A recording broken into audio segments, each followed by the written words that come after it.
الحمد لله نحمده ونستعينه ونستغفره ونؤمن به ونتوكل عليه ونعوذ بالله من شرور أنفسنا ومن سيئات أعمالنا من يهده الله فلا مضل له ومن يضلله فلا هادي له ونشهد أن لا إله إلا الله وحده أما بعد فأعوذ بالله من الشيطان الرجيم بسم الله الرحمن الرحيم لمسجد أسس على التقوى من أول يوم أحق أن تقوم فيه رجال يحبون أن يتطهروا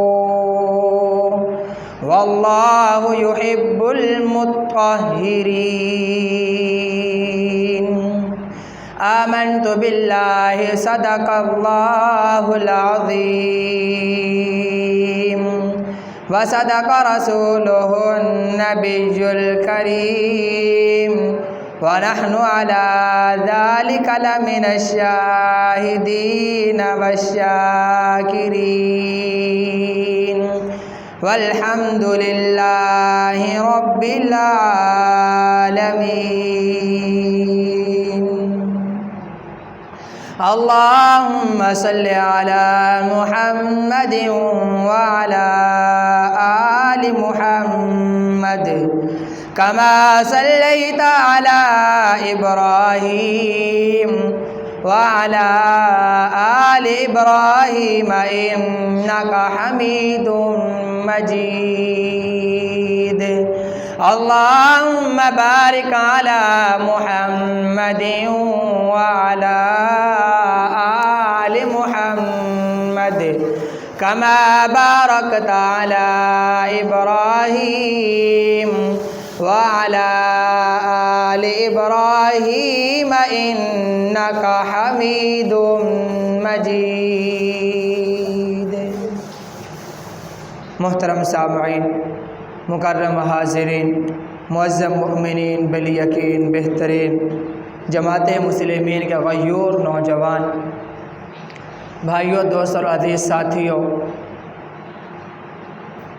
آپ صلی اللہ علیہ وسلم کی زندگی مبارکہ کا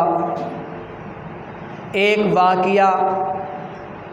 جسے سفر ہجرت کے نام سے یاد کیا جاتا ہے، گزشتہ 3 جمعوں سے اسی سفر پر بات چل رہی ہے کہ آپ صلی اللہ علیہ وسلم نے اپنے آبائی علاقہ مکہ مکرمہ کو دین اسلام کے لیے چھوڑا اور ہجرت کی، اور ہم اس واقعہ کو لے کر یہاں تک پہنچے تھے کہ آپ صلی اللہ علیہ وسلم معبد کے گھر سے روانہ ہوئے۔ وہاں پر جو معبد کے گھر کے اندر آپ صلی اللہ علیہ وسلم کا ایک معجزہ رونما ہوا، وہ بھی جو آپ صلی اللہ علیہ وسلم کے ساتھ ان کا مختصر سا قافلہ تھا، اور معبد نے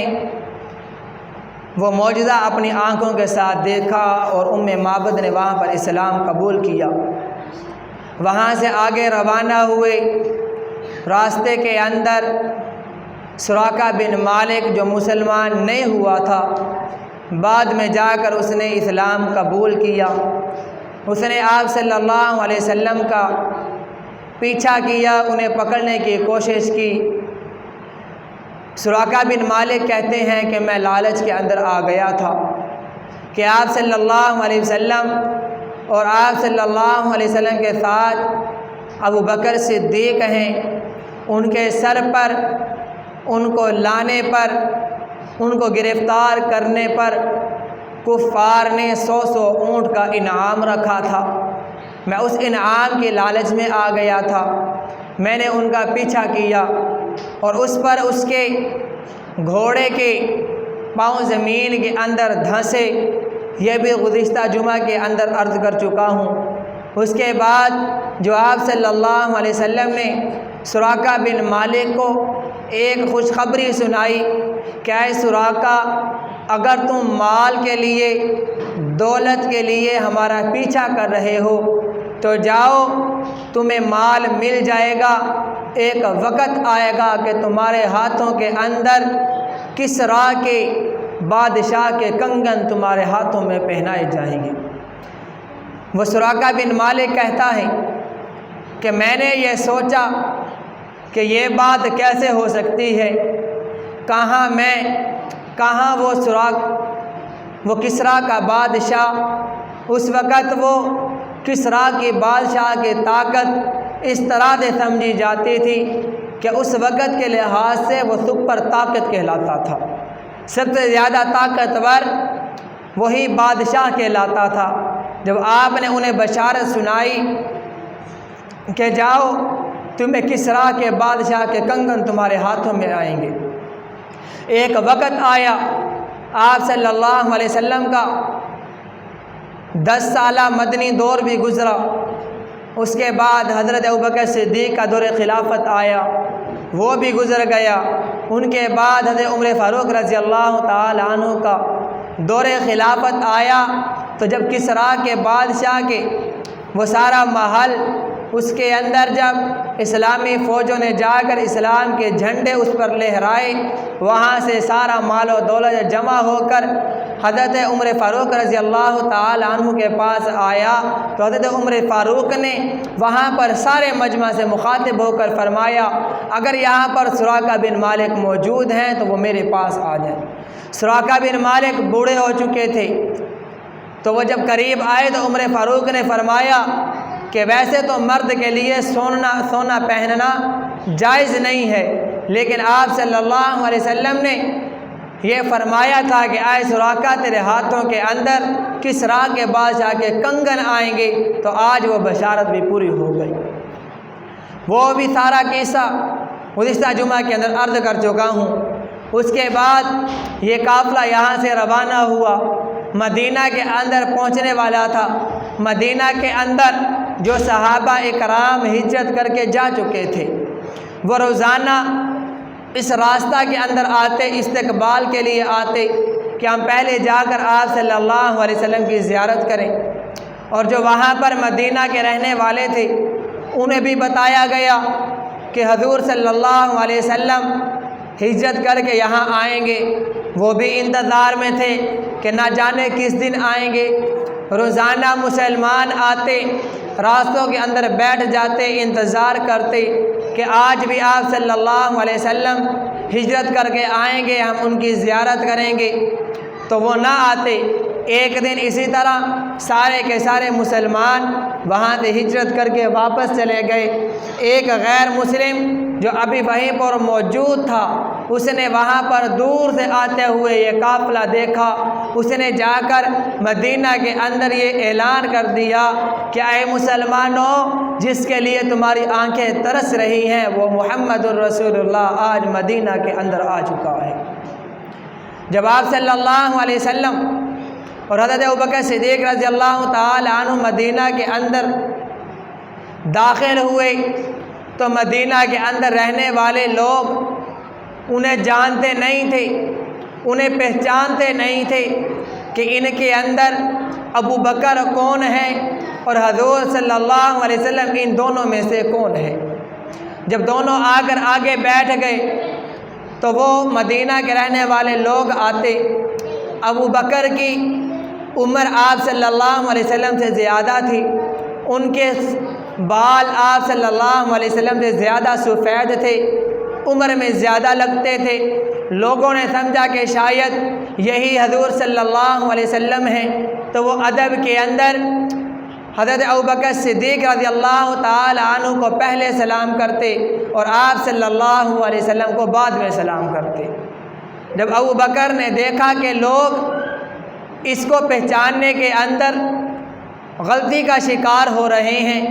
وہ مجھے حضور صلی اللہ علیہ وسلم سمجھ رہے ہیں اور حضور صلی اللہ علیہ وسلم کو صدیق اکبر سمجھ رہے ہیں، تو صدیق اکبر کھڑے ہو گئے، اپنی چادر مبارک سے حضور صلی اللہ علیہ وسلم پر چھاؤں کر دی تاکہ آپ صلی اللہ علیہ وسلم پر دھوپ بھی نہ آئے، لوگوں کے اندر یہ مسئلہ بھی واضح ہو جائے کہ آقا یہ ہیں، میں غلام ہوں، میرے حضور یہ ہیں،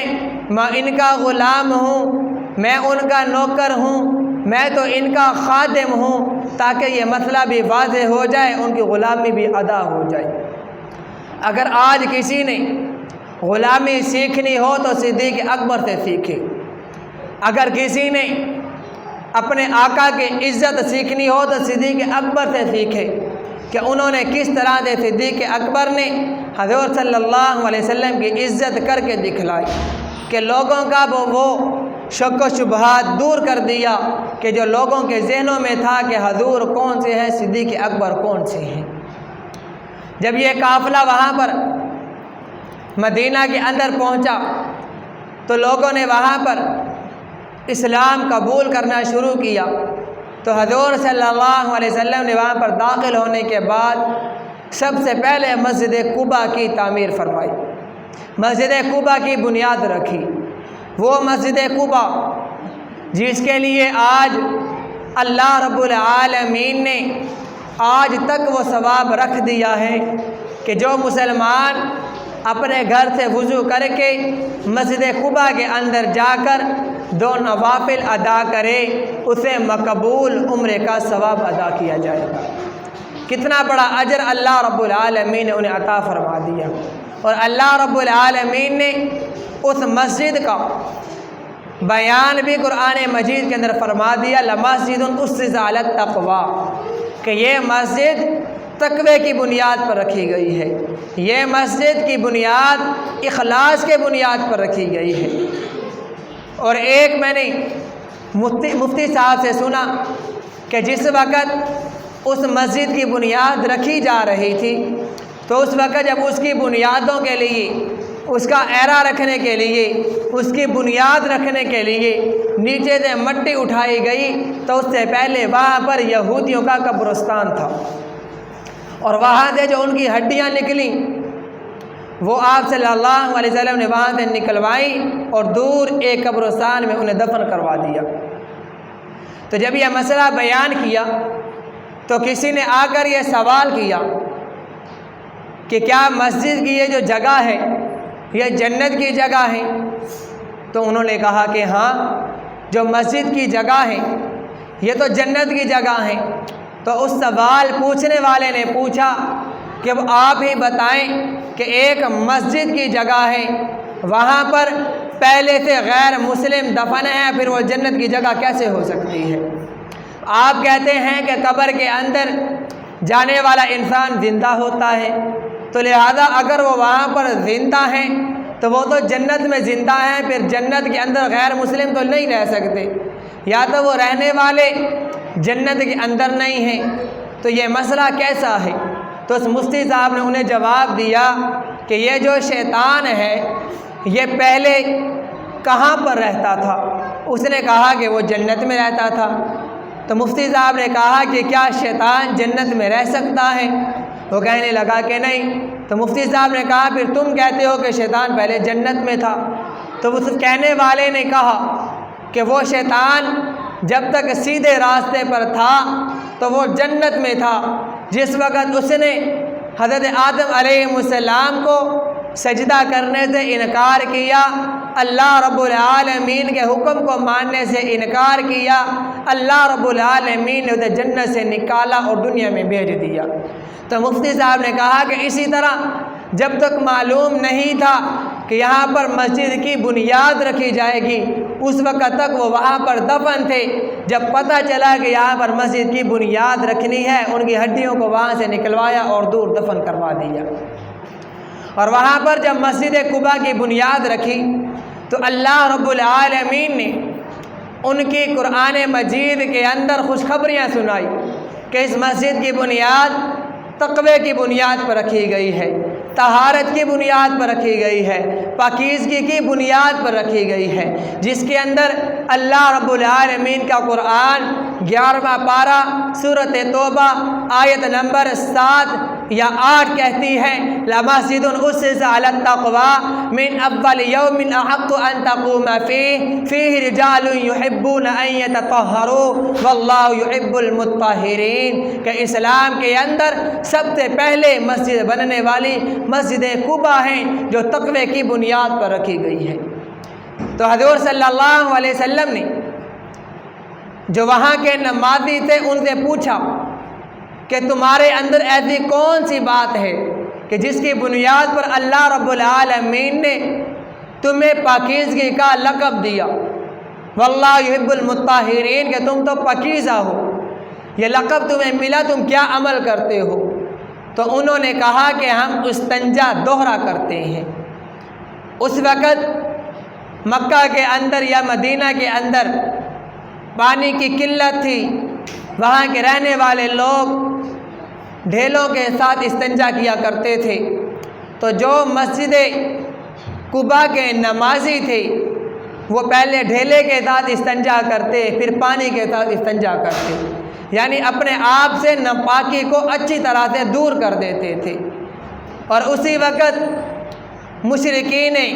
منافقین مدینہ والوں نے ایک مسجد بنائی، والذین اتخذوا مسجدا ضرارا، جس کا مسجد ضرار تھا۔ اس مسجد کے اندر وہ بیٹھ کر اوپر سے لیبل تو یہی لگایا تھا کہ ہم مسلمان ہیں، ہم نے مسجد آباد کی ہے، اور ان کے اندر سے جو بنیادی عقائد تھے وہ یہی تھے کہ ہم یہاں پر بیٹھ کر مسلمانوں کے خلاف جو سازش ہوگی وہ ہم یہاں پر طے کریں گے، یہاں بیٹھ کر حضور صلی اللہ علیہ وسلم کے خلاف ہم میٹنگ کریں گے، یہاں بیٹھ کر آپ صلی اللہ علیہ وسلم کے اسلامی لشکر کے خلاف ہم منصوبے طے کریں گے۔ تو اللہ رب العالمین نے حضور صلی اللہ علیہ وسلم کو اس مسجد کے اندر جانے سے منع کر دیا۔ کیا ہے میرے نبی، آپ نے مسجد ضرار کے اندر نہیں جانا، کیوں؟ وہ مسجد ایک شر کی بنیاد پر آباد کی گئی ہے۔ جس طرح آج ہمارے ہاں کچھ لوگ مسجد کے اندر آ کر مسجد کے ٹھیکیدار بننے کی کوشش کرتے ہیں، اپنے آپ کو چودراہٹ کا لقب دینے کی کوشش کرتے ہیں، جی یہ فلاں کی مسجد ہے، یہ سیٹھوں کی مسجد ہے، یہ فلاں چودھریوں کی مسجد ہے، یہ فلاں قوم والوں کی مسجد ہے۔ اسی لیے فرمایا جو مسجد ہے یہ خالصتاً اللہ رب العالمین کی عبادت کے لیے آباد کی جاتی ہے، یہ مسجد اللہ رب العالمین کی عبادت کے لیے بنائی جاتی ہے، اپنا نام چمکانے کے لیے، اپنے آپ کو دنیا والوں کے سامنے چودراہٹ کے نام پر یہ مسجد آباد کرنے کی اسلام اجازت نہیں دیتا۔ اسی لیے اللہ رب العالمین نے مسجد ضرار کے اندر جانے سے حضور صلی اللہ علیہ وسلم کو منع فرما دیا، اور مسجد قباء کے اندر حضور صلی اللہ علیہ وسلم نے وہاں مسجد قباء کو آباد کیا۔ اور اس کے بعد آپ صلی اللہ علیہ وسلم نے اپنا آگے سفر کیا، اور ایک جگہ جا کر وہاں کے جو مدینہ کے رہنے والے لوگ تھے انہوں نے دیکھا کہ حضور صلی اللہ علیہ وسلم ہمارے پاس تشریف لے آئے ہیں، تو لوگوں کی خواہش تھی کہ حضور صلی اللہ علیہ وسلم ہمارے مہمان بن جائیں، ہمارے پاس رہنا شروع کر دیں، ہمارے گھر میں رہیں۔ تو وہاں پر ایک سردار تھا جس نے کہا کہ یا رسول اللہ، میں یہاں کا سردار ہوں، بڑا ہوں، رہنے والا ہوں، آپ میرے ہاں آ جائیں، میں آپ کی مہمانی کروں گا، آپ میرے مہمان بن جائیں، میں آپ کا میزبان بن جاتا ہوں۔ تو آپ صلی اللہ علیہ وسلم نے فرمایا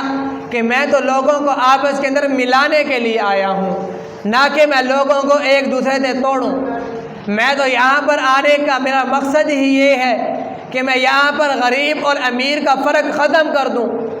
تم کہہ رہے ہو کہ میں یہاں کا بڑا ہوں، وڈیرا ہوں، آپ میرے پاس آ جائیں۔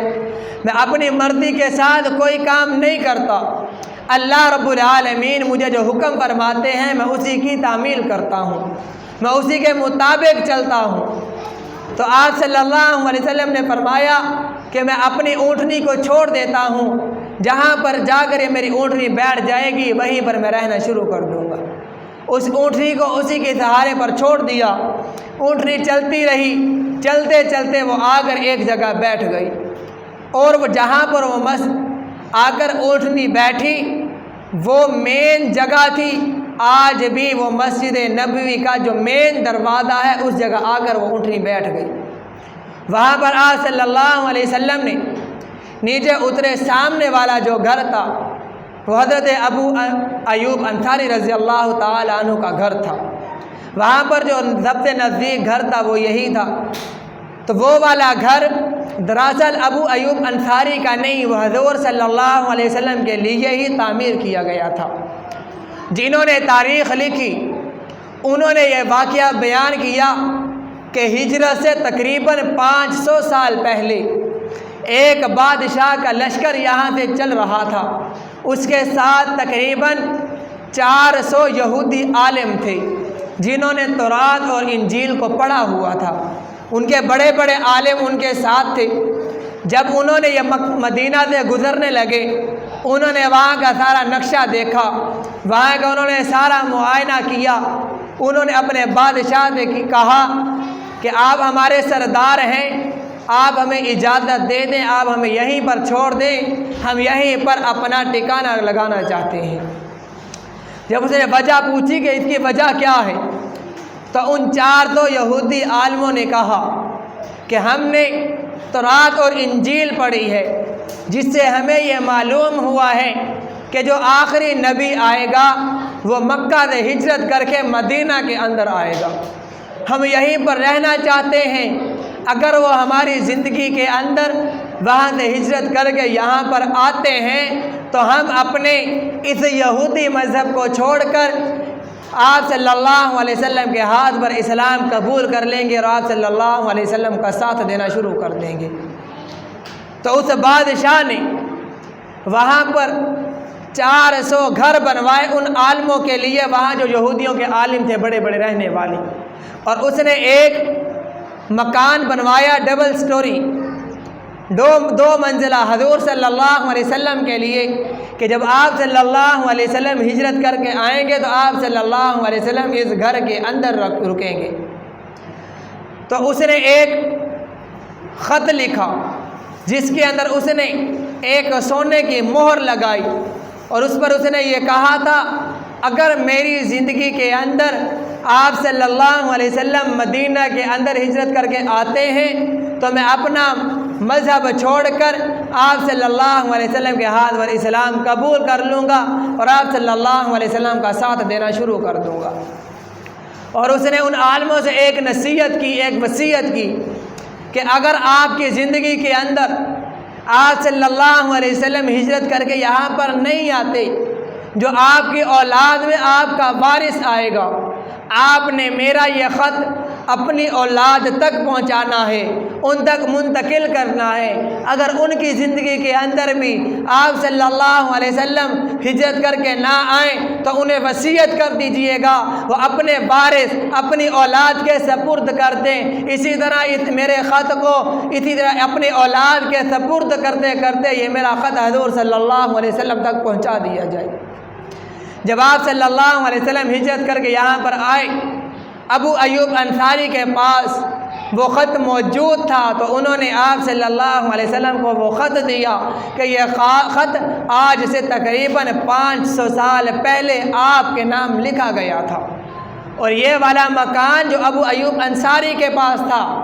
یہ حضور صلی اللہ علیہ وسلم کے لیے اس بادشاہ نے تعمیر کروایا تھا کہ جب آپ صلی اللہ علیہ وسلم ہجرت کر کے آئیں گے تو وہ آ کر اسی گھر کے اندر رکیں گے۔ وہ آپ صلی اللہ علیہ وسلم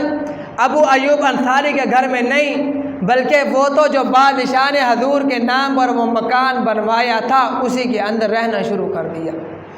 وہ والا مکان 2 منزلہ تھا، ابو ایوب انصاری نے کہا کہ یا رسول اللہ، آپ اوپر والی منزل پر رکیں، آپ کے ادب کا تقاضا ہے، آپ اوپر رہیں گے میں نیچے رہوں گا، اگر آپ نیچے رکیں گے میں اوپر رکوں گا تو میری یہ نفس گوارا نہیں کرتا کہ دو جہانوں کا سردار نیچے ہو اور میرے قدم اوپر ہوں، اسی لیے آپ اوپر رکیں، آپ اوپر اپنی رہنے کا آرام کا ٹھکانہ اوپر بنائیں۔ تو آپ صلی اللہ علیہ وسلم نے فرمایا کہ نہیں ابو ایوب انصاری، میں نیچے رکوں گا، کیونکہ لوگ جو میرے پاس مجھے ملنے کے لیے آئیں گے، اسلام قبول کرنے کے لیے آئیں گے، جب وہ تیرے دروازے سے گزر کر آئیں گے تو آپ کے آرام کے اندر خلل آئے گا، آپ کو اس کے اندر پریشانی کا سامنا کرنا پڑے گا۔ اسی لیے ہمیں بھی اسی سے یہی سبق ملتا ہے، اگر ہمارے پاس کوئی ہمارا پڑوسی رہتا ہے تو ہمیں اس کے اندر یہ خیال کرنا چاہیے کہ ہماری وجہ سے ہمارے پڑوسی کو اس کے اندر کوئی پریشانی کا سامنا نہ کرنا پڑے۔ اور یہ والی جو مسجد قباء پہلے آباد کی تھی، جس کی تعمیر رکھی تھی، جس کی بنیاد رکھی تھی، یہ تقوی کی بنیاد پر رکھی گئی تھی کہ وہ اپنے آپ کو پاکیزہ رکھتے تھے۔ تو آج ہمارے ہاں کیا چل رہا ہے؟ آج ہمارے ہاں لوگوں نے پینٹ پتلون پہنتے ہیں، کہیں پر دیکھا جاتا ہے بازار ایک سائڈ پر کھڑے ہو کر پیشاب کرنا شروع کر دیتے ہیں، کہیں پر دیکھا جاتا ہے گاڑیوں کا اڈا نظر آتا ہے، دیوار کے ساتھ کھڑے پیشاب کرتے نظر آتے ہیں، کسی نے ہاتھ نہیں دھوئے، کسی نے استنجا نہیں کیا، پیشاب کے قطرے اس کے اپنے جسم کو لگ رہے ہیں، اس کے اپنے کپڑوں کو لگ رہے ہیں، نہ پاکی کا پتہ ہے نہ پاکی کا پتہ ہے، اس کے بعد شکایات آتی ہیں جی امام صاحب ہمارے لیے دعائیں کر دیں، ہمارے اوپر سایہ آ گیا ہے، جنات ہمارے گھر میں آ گئے ہیں۔ بھئی جب انسان خود ناپاک رہے گا، پاکی ناپاکی کا اس کو خیال نہیں ہوگا تو جنات کا ڈیرا تو اس پر لگے گا ہی۔ جب انسان خود پاک رہے گا، 5 وقت کا نمازی ہوگا، جب وہ اللہ رب العالمین کے بھیجے ہوئے احکامات پر عمل کرنے والا ہوگا، حضور کی سنتوں کے مطابق زندگی گزارنے والا ہوگا، تو پھر اس پر اللہ رب العالمین کے فرشتے آئیں گے۔ جب وہ اپنے آپ کو پاک نہیں رکھے گا تو پھر اس کے اوپر اللہ کے فرشتے نہیں، پھر جنات کا بسیرا ہوگا، جنات کا ڈیرا ہوگا اس پر۔ تو اسی لیے ہمیں اپنے لیے پاکی ناپاکی کا خود خیال کرنا چاہیے کہ ہم کیا کر رہے ہیں۔ آج ہمارے ہاں عورتیں کیا کرتی ہیں کہ بچوں کو ایک پیمپر لگا دیا جاتا ہے جو 12 گھنٹے 24 گھنٹے بچے کو لگا ہوا ہے، بچہ اسی کے اندر پیشاب بھی کر رہا ہے، 12 یا 24 گھنٹے کے بعد اسے تبدیل کرتی ہیں، نہ بچے کو استنجا کروایا، نہ اس کی ٹانگوں کو دھویا، نہ بچے کو پاک کیا، اسی طرح اس کو پیمپر تبدیل کر دیا، دوسرا اس کو لگا دیا، پھر 24 گھنٹے اگلے گزر رہے ہیں۔ علماء نے یہ مسئلہ بیان کیا ہے، بچہ خود پاک نہیں ہے، اگر اس کے جسم کے اوپر پانی گرا ہے، وہ پانی آپ نے اس بچے کو اٹھایا، وہ پانی آپ کے کپڑوں کو لگ گیا، آپ کے کپڑے ناپاک ہو جائیں گے۔ اور جب ہم اس طرح سے بچوں کو اٹھائیں گے، ہمارے کپڑے ناپاک ہوں گے، ہماری عبادات کیسے قبول ہوں گی؟ ہم کیسے عبادتیں کر رہے ہیں؟ اسی لیے ہمیں اپنے گھروں کے اندر اپنی خواتین کو یہ مسئلہ بتانا اور سمجھانا چاہیے کہ اس طرح سے ہم نے بچوں کا خیال کرنا ہے، خود ہم نے اپنی پاکی ناپاکی کا کس طرح سے خیال کرنا ہے، اپنے چھوٹے چھوٹے بچوں کو بھی بتانا چاہیے۔ آج ہم بچوں کو چھوٹے چھوٹے ہوتے ہیں انہیں استنجا کا نہیں بتاتے، تھوڑے سمجھدار ہوتے ہیں، اسی بچکانہ حرکتوں کے اندر جب بڑے ہوتے ہوتے جب بچے ایسے وقت میں آتے ہیں، سمجھدار ہو جاتے ہیں، استنجے سے دور ہوتے ہیں، انہیں پتہ تک نہیں ہوتا کہ ہم نے اپنے پاکی ناپاکی کا خیال کس طرح سے رکھنا ہے، استنجا کس طرح سے کرنا ہے، اپنا خیال کس طرح سے کرنا ہے۔ بازاروں کے اندر دیکھا جاتا ہے نہ بڑوں کا خیال کیا جاتا ہے، نہ چھوٹوں کا خیال کیا جاتا ہے، نہ خواتین کا خیال کیا جاتا ہے۔ نالی کہیں نظر آئی ہے وہاں پر بیٹھ کر پیشاب کرتے نظر آ رہے ہیں، بازار کے کسی نکر میں دیکھا جائے پیشاب کرتے نظر آ رہے ہیں، نہ اپنی پاکی ناپاکی کا پتہ، نہ کسی کے پردے کا پتہ، نہ کسی بچے کا پتہ، نہ کسی بزرگ کا پتہ۔ اسی لیے ہمیں حضور صلی اللہ علیہ وسلم کی اس زندگی کے مطابق جو آپ صلی اللہ علیہ وسلم نے اپنی زندگی گزار کر ہمیں سبق دیا ہے کہ اس طرح سے ہم نے اپنی زندگی گزارنی ہے۔ اللہ رب العالمین ہمیں اس کے مطابق زندگی گزارنے کی توفیق عطا فرمائے۔ وما علینا الا البلاغ المبین۔ جن ساتھیوں نے سنتے پڑھ لی ہے سنتے پڑھ لیں۔